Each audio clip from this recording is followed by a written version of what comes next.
kabar semuanya? Perkenalkan nama saya Pinem. Saya juga sama seperti teman-teman, seorang trader. Hanya saja dalam menganalisa satu saham, saya memakai analisa volume. Nah, saya berasal dari grup Excellent dan sampai saat ini juga admin di grup Excellent, dan hari ini saya akan memberikan sedikit edukasi kepada teman-teman bagaimana itu cara membaca atau cara menganalisa saham dengan memakai dasar analisa volume. Seperti itu dia. Ikuti terus edukasi ini dan tetap disclaimer on. Segala kerugian dan keuntungan menjadi tanggung jawab masing-masing trader.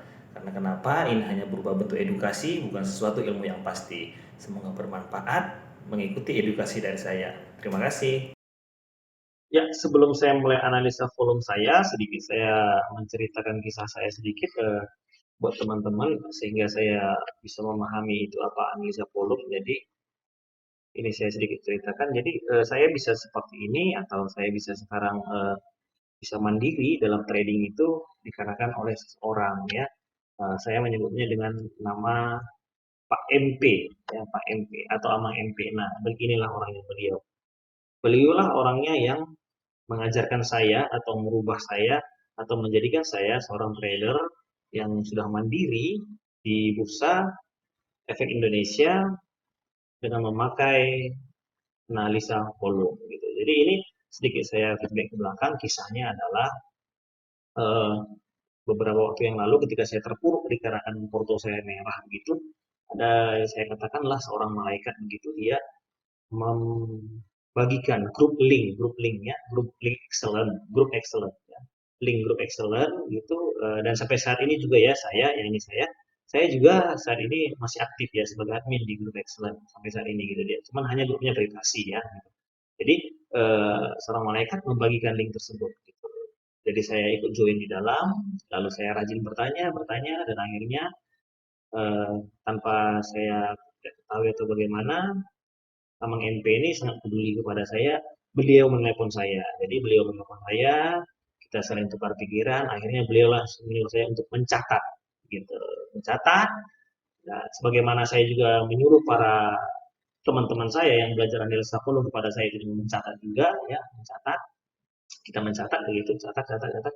Nah, sehingga sampai selama 2 tahun begitu, ya akhirnya dengan rajin mencatat bisa akhirnya mandiri gitu, mengetahui bagaimana pergerakan dari eh, saham tersebut gitu ya, dari volume gitu dia ya. Jadi ya beliau yang itu. Lalu untuk dalam pemantapannya akhirnya saya memutuskan gitu, dan kebetulan juga saya memang ada kebutuhan ya, ada keperluan untuk pulang kampung, yang dimana kampung saya di Medan dan saya kan tinggal di Morowali ya, Sulawesi Tengah. Saya tinggal di sini di Morowali. Jadi saya berangkat saya ke Bogor gitu, ke tempat kediaman Pak MP.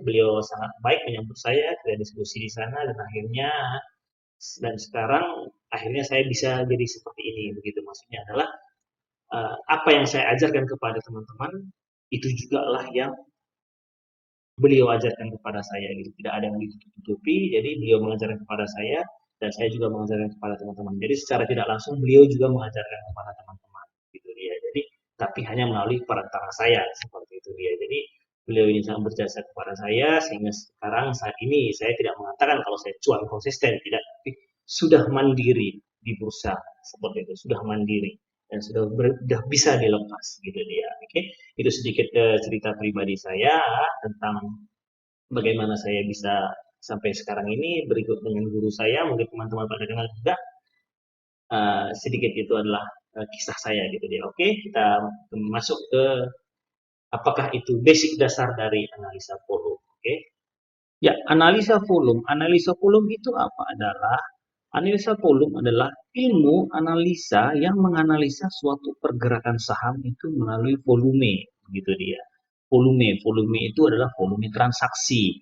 Jadi kita membaca pergerakan saham itu dari volume. Secara tidak langsung itu ya kita ke logikanya saja, bursa itu adalah perdagangan, berarti adalah pasar ya. Jadi kalau di pasar itu kan ya bisa ibaratkan ada jual beli transaksi begitu dia. Jadi kita secara tidak langsung itu bisa dikatakan seperti ini, menghitung berapa uang masuk dan menghitung berapa uang keluar. Nah, seperti itu dia. Menghitung nilai jual beli gitu. Jadi itulah tentang analisa volume, ilmu analisa volume, mempelajari tentang hal tersebut begitu dia. Jadi dalam analisa volume itu terbagi dari beberapa bagian ya. Nah, ini dia. Nah, yang pertama itu adalah volume yang diperhatikan dalam analisa volume adalah volume beli ya, itu adalah volume yang terjadi pada kolom B. Yang berikutnya tentunya volume jual, kalau ada beli pasti ada jual ya. Volume yang terjadi pada kolom over ya, atau as ya. Yang berikutnya adalah volume tick harga. Nah, volume tick harga ini adalah volume yang terjadi pada setiap tick harga. Nah, jadi di tick harga itu, di setiap tick harga itu berapa volume yang terjadi itu yang kita analisa gitu. Volume itu yang dimaksud ini ya.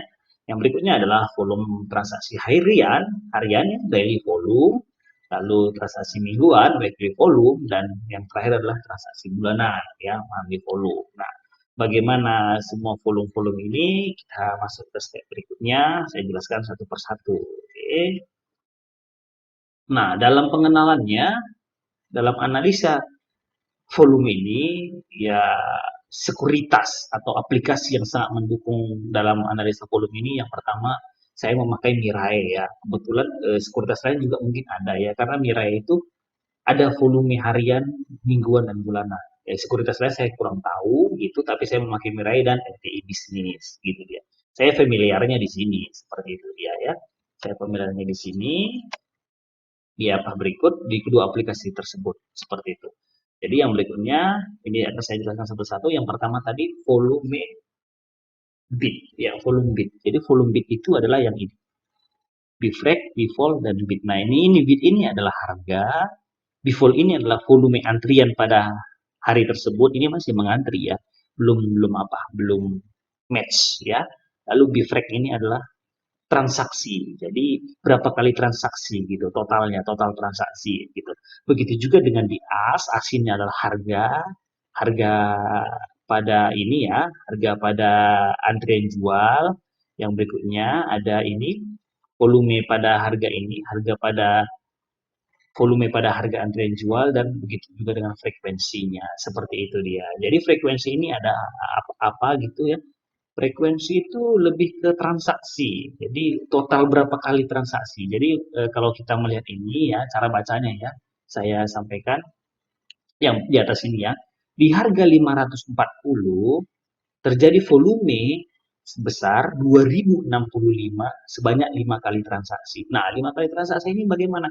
Ya, bisa saja mungkin transaksi pertama dia membeli 2000 lot, baru yang berikutnya ada 60 lot, baru yang berikutnya lagi 3 lagi, satu lot, satu lot, satu lot, itu bisa gitu. Atau bisa dan terbagi di beberapa sekuritas juga bisa. Nah, bisa juga orangnya sama, tapi dia lakukan pembeliannya sebanyak 5 kali, seperti itu. Ya, orangnya satu orang bisa ini, tapi dia membelinya sebanyak 5 kali transaksi sehingga totalnya segini. Seperti itu bisa terjadi gitu. Begitu juga dengan yang as ya.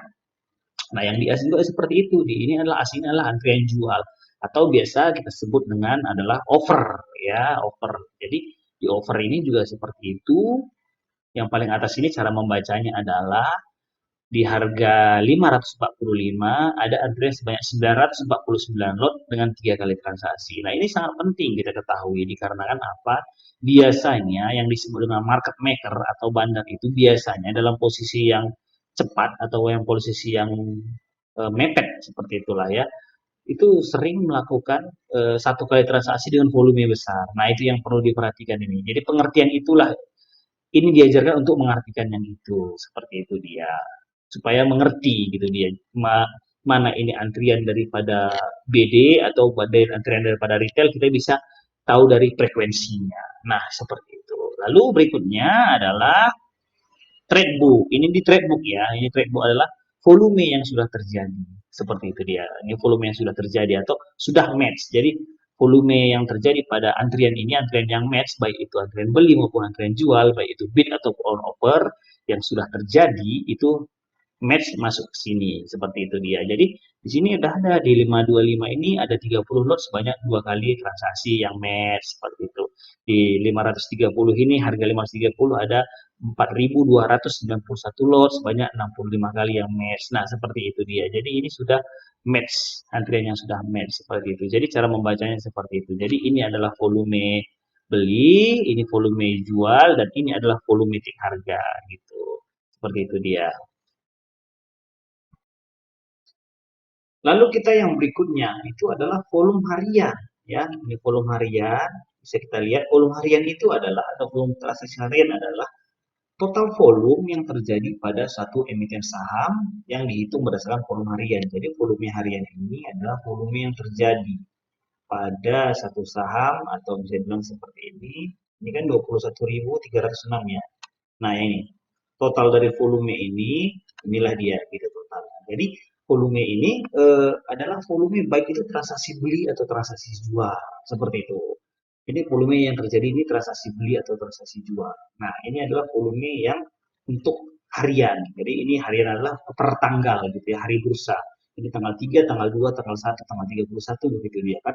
Kalau bursa itu kan 2 hari libur ya, Sabtu Minggu atau dan hari merah ya. Seperti itu. Nah, ini adalah volume yang terjadi pada harian. Nah, begitu dia. Ini untuk volume harian. Lalu yang berikutnya adalah volume mingguan. Nah, volume mingguan ini adalah total volume yang dihitung selama satu periode mingguan atau bursa sepekan. Jadi kalau sepekan itu kan 5 hari ya biasanya ya, Senin sampai Senin, Selasa, Rabu, Kamis, Jumat, gitu ya kan, 5 hari ya.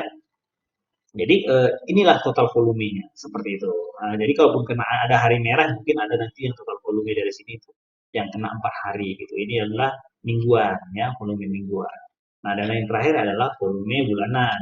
Nah, seperti ini. Volume bulanan adalah total volume yang dihitung selama 1 bulan bursa gitu. Jadi ini adalah volume di bulan 11 sebanyak ini, bulan 10 sebanyak ini, dan bulan 9 sebanyak ini. Nah, seperti itu dia. Inilah volume untuk bulanan. Nah, seperti itu. Jadi apa gunanya gitu? Maksudnya adalah apa gunanya kita mengetahui itu volume harian atau volume bulanan dan mingguan itu adalah kalau kita untuk harian ini kita bisa membaca pergerakan saham dari harian ini untuk mengetahui apa kejadian esok hari itu. Seperti itu. Itu nanti di edukasi yang berikutnya ya. Edukasi yang berikutnya itu di hukum volume. Nah, hukum volume itu nanti di video berikutnya akan saya buatkan. Itu tentang hukum volume. Itulah korelasinya gitu. Lalu kalau untuk apa yang weekly, baik weekly maupun monthly, ini untuk ke ini. Kalau misalnya teman-teman beli satu saham dan saham itu uptrend, lalu titik target teman-teman sudah capai gitu. Jadi kita bisa melihat volume pada weekly dan monthly gitu. Pada bulanan dan mingguan. Apakah volumenya masih mendukung? Apakah volumenya masih bergerak naik?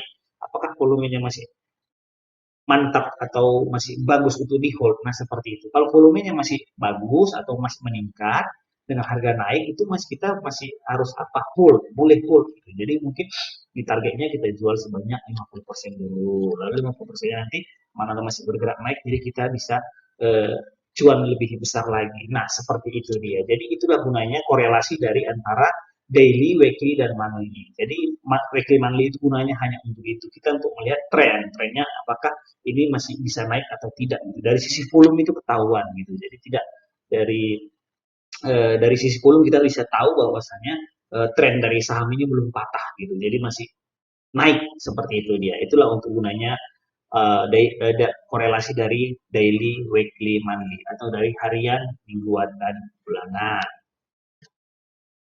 Nah, lalu kita masuk ke pendalaman analisa volume. Jadi pendalaman analisa volume ini adalah sebelum kita melangkah lebih jauh, kita harus mengetahui apa sebenarnya terjadi, atau situasi apa yang terjadi, atau tindakan apa yang terjadi. Nah, gitu dia. Pada satu saham yang mengakibatkan saham itu naik atau saham itu bisa turun. Jadi jawabannya bukan karena trennya belum patah, bukan. Maksudnya tujuan tujuan pertanyaannya bukan ke sana atau karena bandar goreng gitu. Tidak, bukan seperti itu. Tapi kenapa harga dari 540 ini ke 545 ini bisa naik? Nah, atau dari harga 545 ini ke 540 ini bisa turun. Nah, seperti itu ya. Jadi eh, jawabannya harus yang ke sana begitu, bukan karena apa, bukan karena news, karena apa, bukan. Tapi tujuan pertanyaan itulah ke sana. Pemahaman itu yang harus kita pakai sehingga kita bisa mantap dalam analisa volume ini. Kalau sudah kita pemahaman itu bisa kita terima, bisa kita pakai, bisa kita terapkan di pikiran kita, kita sudah mantap untuk menganalisa secara volume. Gitu. Jadi pemahaman itu sangat penting agar kita bisa mencerna dengan baik. Ketika ada yang terjadi big volume pada tiap harga yang menandai terjadinya masuk big money. Nah, Kadang di sini ini ada yang namanya bid volume. Nanti itu di video berikutnya akan saya jelaskan. Gitu. Jadi kenapa suatu saham bisa naik? Gitu ya. Karena adanya suatu kondisi atau tindakan di mana adanya kekuatan HK. Jadi HK teman-teman tahu ya, hajar kanan gitu ya. Hajar kanan pada saham tersebut sehingga mengakibatkan harga saham naik. Dan begitu juga sebaliknya kenapa harga bisa turun? Karena ada suatu kondisi tindakan di mana kekuatan haki pada harga saham tersebut sehingga bisa turun gitu. Contohnya ini adalah 949 lot gitu ya. Jadi kalau ini mau ke 550 kita kan harus HK gitu deh. Kita harus HK ini 545 ini supaya antriannya di sini habis sehingga harga 545 pindah ke bid dan 540 naik ke atas kan seperti itu dia. Jadi itulah konsep dari harga saham itu kenapa bisa naik berarti ada yang meng-HK, kekuatan HK seperti itu. Begitu juga kalau harganya turun. Nah, kalau harganya turun berarti ada yang jualan di bagian beli gitu. Jadi kalau saya misalnya teman-teman mau menurunkan harganya ini mungkin ke 530 berarti kan ini yang harus dihabisi gitu. Jadi kita harus haki di sini. Kita habisi volume ini, maka 540 akan pindah ke over dan 535 naik ke atas seperti itu. Jadi turun harganya. Nah, seperti itu konsepnya. Jadi kita harus haki untuk menurunkan harga saham. Nah, itu pentingnya. Nah, jadi tindakan HK dan haki itu masuk dalam sini. Inilah volume yang terjadi, baik itu tindakan HK atau haki itu volumetik harga yang terjadi di sini. Nah, disinilah dia terjadinya. Di sini berkumpulnya hasil-hasil transaksi yang sudah match membentuk dalam volume ini, volume pada tik harga. Seperti itu dia. Nah, contohnya logikanya adalah kita ke saham ARA misalnya. Kita berandai-andai dulu ya, kalau ARA ini saham ARA ini tidak ada batasan gitu. Jadi apabila 182 ini mau naik ke 183 berarti kan ini harus ada yang di HK gitu dia. Sehingga harganya bisa naik gitu dia. Nah, untungnya saham ARA ini kan ada batasan sehingga harganya mentok gitu. Karena tidak ada lagi yang bisa di HK di posisi antrian jual seperti itu. Sehingga harganya mentok nggak bisa naik lagi. Nah, begitu juga apabila harga itu turun. Nah, berarti kan kalau saya mau menurunkan harga dari 35 ini ke 34 berarti kan saya harus haki. Saya habisi volume yang pada volume bid gitu. Saya habisi ini baru dia akan turun. Nah, seperti itu. Jadi karena ini memang ada batasan untuk apa HRB ya 7% ya, ada yang 9% untuk akselerasi ya.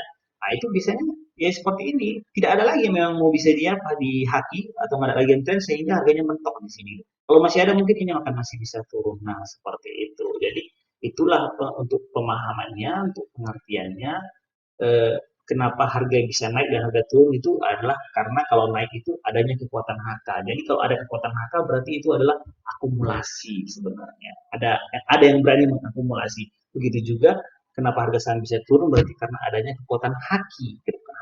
Kekuatan haki itu adalah berarti ada yang distribusi gitu, ada yang mendistribusi seperti itu.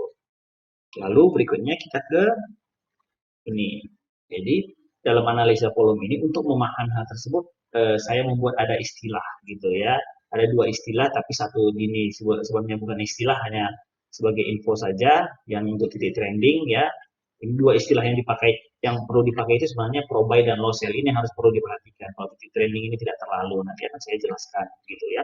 Jadi dua istilah ini Anda teman-teman kalau misalnya apa mau searching di Google juga tidak ada gitu karena bahasa ini saya yang membuat bahasanya supaya maksudnya adalah tujuannya ketika ada orang atau teman yang ingin saya apa yang saya mau ini kan mau edukasi dia bisa paham gitu.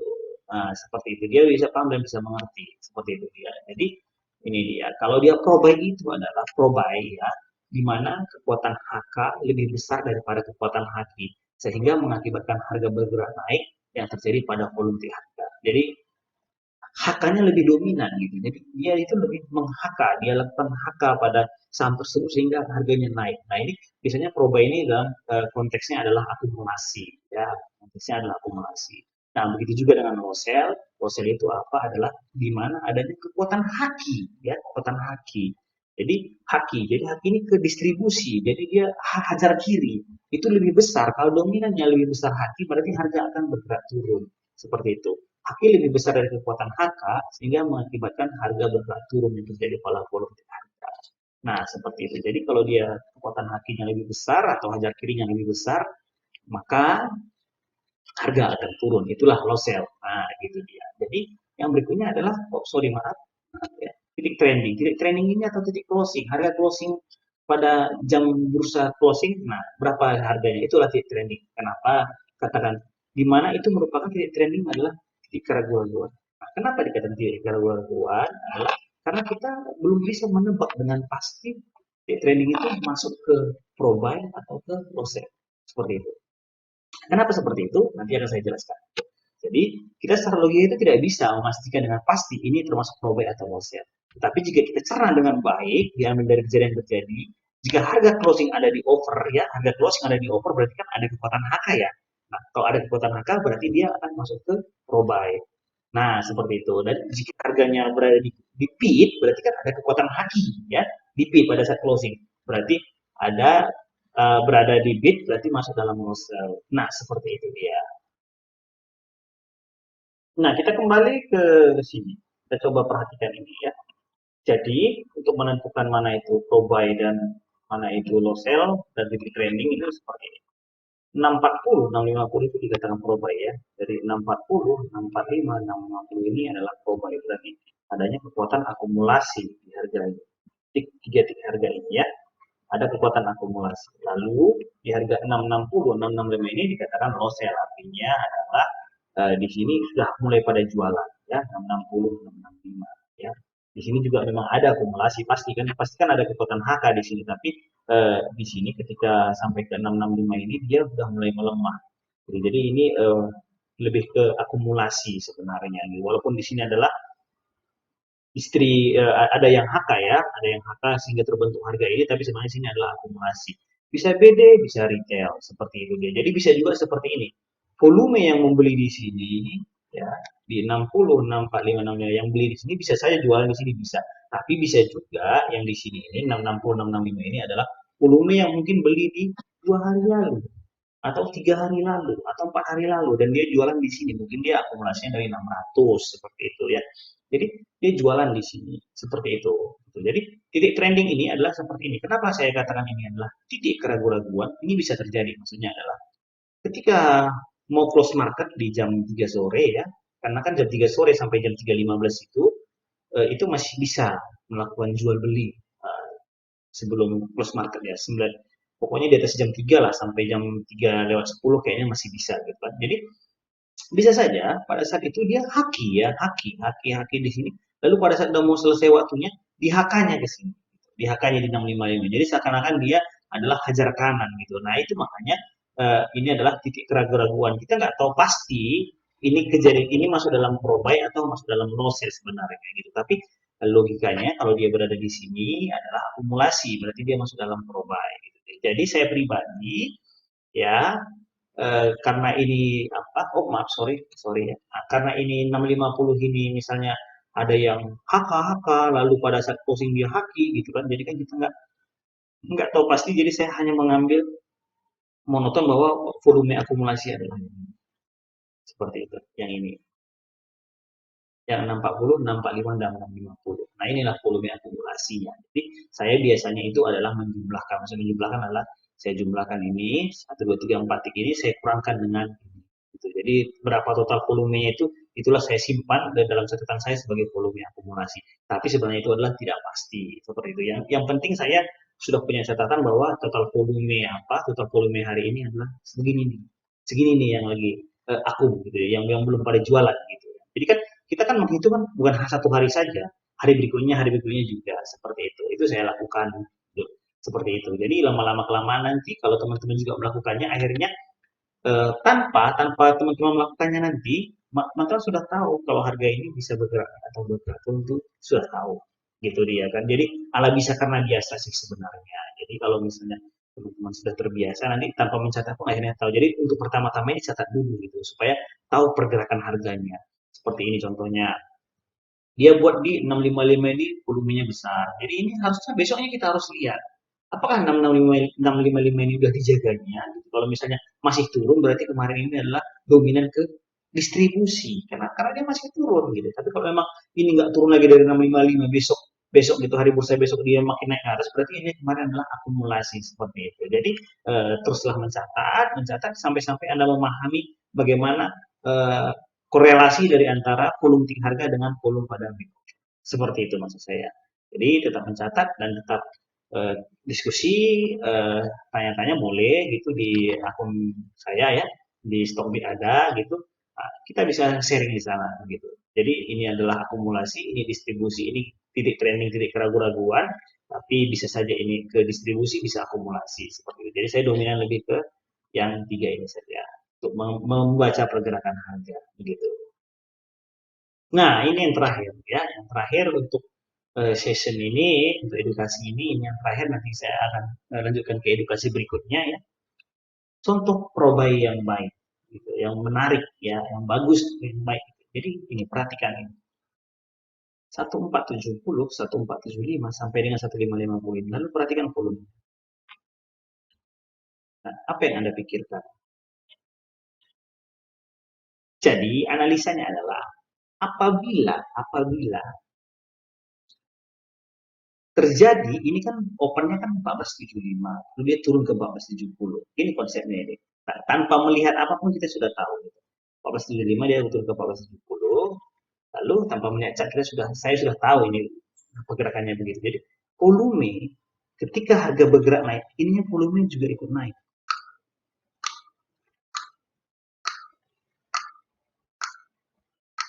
Nah, seperti itu dia. Volume bergerak naik, harga bergerak naik itu bagus. Karena kenapa? Logikanya seperti ini. Misalnya saya ini, saya beli 1470, saya mau jualan di 1475. Ketika saya 1475, ketika volumenya mau habis, akhirnya saya withdraw, saya pindah lagi ke atas. Gitu. Lalu ketika sini saya lihat mau dimakannya habis, saya withdraw lagi, saya pindah lagi ke atas. Nah, itu bisa terjadi. Itu sering pasti Anda lakukan. Seperti itu. Jadi bisa dikatakan gini, bukan tidak ada di sini yang jualan, ada, pasti ada yang jualan gitu, atau ada yang haki juga ada gitu, tapi ditampungi semua sama mungkin bandarnya seperti itu. Jadi apabila volume bergerak naik begini, artinya dia sudah meninggalkan titik ini. Dia sudah menjaga agar titik ini jangan lagi tersentuh gitu, karena volumenya bergerak naik. Jadi dia membuat sebuah tuh pondasi yang kokoh gitu. Nah, jadi kalau udah dia kan closingnya kan di sini ya 1505. Ini harga yang di bawah 14 kali ini sudah susah tersentuh. Sudah susah tersentuh ini. Kalau sudah terjadi seperti ini karena dia sudah membuat suatu pondasi di sini. Harganya bergerak naik dan volumenya juga bergerak naik. Nah, pelajaran yang diambil di sini adalah seandainya Anda membeli di 1470 lalu harga bergerak naik seperti ini, harga bergerak naik dan volumenya bergerak naik seperti ini. Nah, ketika ada terjadi volume yang mulai mengecil, contohnya ini kan mengecil di sini, Anda sudah harus siap-siap untuk menjual. Berarti artinya kekuatan untuk HK itu sudah mulai melemah. Kalau sudah mulai melemah kekuatan HK berarti yang ada kekuatan haki yang makin menguat gitu. Walaupun ya bisa dikatakan ini kan sampai di sini ya, sampai di sini. Siapa yang tahu sampai di sini gitu. Maksud saya adalah apabila dia sudah melemah di sini, Anda sudah harus siap-siap. Mungkin Anda jual 50% dulu, itu bisa saja gitu. Atau Anda jual 25% dulu baru nanti naiknya lagi bisa saja. Nah, gitu. Jadi sesuai dengan trading plan saya juga, saya kan itu lebih ke ini ya, swing gitu dia. Jadi ini hanya sering terjadi itu pada saham-saham swing yang pergerakan harganya lambat. Ini tidak terjadi pada saham-saham apa? Saham-saham yang ini scalping gitu dia. Karena saham scalping itu kan pergerakannya kan cepat ya. Nah, karena kalau dia pergerakannya cepat, dia itu ini volumenya juga ini nggak beraturan gitu. Nggak sesuai tik harga gitu. Naik sesuai tik harga tidak. Dia tidak beraturan volumenya gitu. Jadi kalau tidak beraturan begitu susah untuk swing gitu dia. Kalau untuk scalping oke lah, karena kan pergerakannya cepat sehingga volume dari yang bergerak di sini ketika tik harga naik dan volume yang terbentuk di sini itu agak susah dicerna gitu. Maksudnya eh, apa namanya volumenya berantakan seperti itu. Jadi saya lebih ke swing sebenarnya. Gitu. Nah begitu juga dengan hal yang ini. Kalau dia seperti ini 1910 1095 maaf ya 1095 1100 dan 1105 gitu itu bergerak naik. Nah, seperti itu. Jadi, artinya begini, kalau di sini udah volumenya sudah membesar dan ini bergerak naik, ini udah susah ditembusnya. Jadi, ketika Anda menemukan posisi volume seperti ini, Anda sudah wajib untuk mencicil. Nah, begitu dia. Anda menemukan yang seperti ini, Anda sudah mulai mencicil. Jadi kalau Anda melihat itu volumenya belum terjadi seperti ini, artinya belum ada harga yang ingin dijaganya. Contohnya kan begini. Ini kan volumenya kan timpang, bergeraknya naik juga gitu kan. Jadi ini 10.95 ini besok udah susah ditembusnya karena di sini sudah ditebalinya dengan volume akumulasi, akan dijaganya begitu. Jadi kalau sudah dapat begini, Anda sudah harus mulai mencicil seperti itu. Sudah bisa cicil. Nah, seperti itu dia. Itulah cara untuk menentukan saham itu sudah secara analisa volume ya, sudah boleh entry atau tidak gitu. Kalau belum, ya jangan dulu gitu. Kalau belum ya jangan dulu ya sabar aja begitu. Boleh masuk mungkin slot, 2 lot gitu dia ya kan. Nah, tapi kalau dia belum ya sabar gitu. Nah, baiknya dia tunggu terjadi ini dulu gitu. Dan terjadi ada big volume. Bagaimana untuk mengetahui ada big volume? Nanti di edukasi berikutnya akan saya sampaikan seperti itu ya. Jadi pelajaran di sini adalah apabila di sini sudah melemah, siap-siap udah untuk menjual gitu. Apabila sudah terjadi seperti ini, Anda harus siap-siap untuk mencicil. Sudah boleh begitu. Jadi kalau Anda menemukan saham yang setlist, jangan masuk dulu, sabar aja. Setelah dia membuat volume ada kriteria seperti harga yang sudah mulai dijaganya, baru Anda mulai entry seperti itu. Bagaimana Pak titik entry-nya? Bagaimana Mas titik entry-nya? Yaitu nanti di edukasi yang berikutnya akan saya sampaikan seperti itu ya. Ya. Nah, jadi sekian dulu teman-teman untuk edisi sesi satu ini ya. Nanti untuk di sesi 2 atau pelajaran berikutnya akan saya buatkan lagi videonya. Semoga bisa teredukasi. Jadi kita bisa tanya jawab di kolom komentar juga kalau ingin melakukan tanya jawab begitu. Jadi semoga ilmu ini saya yang berikan bermanfaat. Tetap belajar, tetap mencatat dan sabar ya sabar. Pasti bagaimana cara menentukan entry-nya nanti akan saya sampaikan di eh, edukasi berikutnya. Jadi ya untuk sementara ya ini dulu gitu. Kayak belajar dulu tentang ini, belajar dulu tentang membaca pergerakan harga dari volume seperti itu. Bagaimana korelasinya dengan posisi bid dan over seperti itu. Itu harus teman-teman terapkan gitu kan. Ke 6 jenis volume kan sudah saya paparkan. Nah, seperti itu dia. Jadi semoga bermanfaat. Salam dari saya Pinem, sampai bertemu di edukasi yang berikutnya. Terima kasih, salam.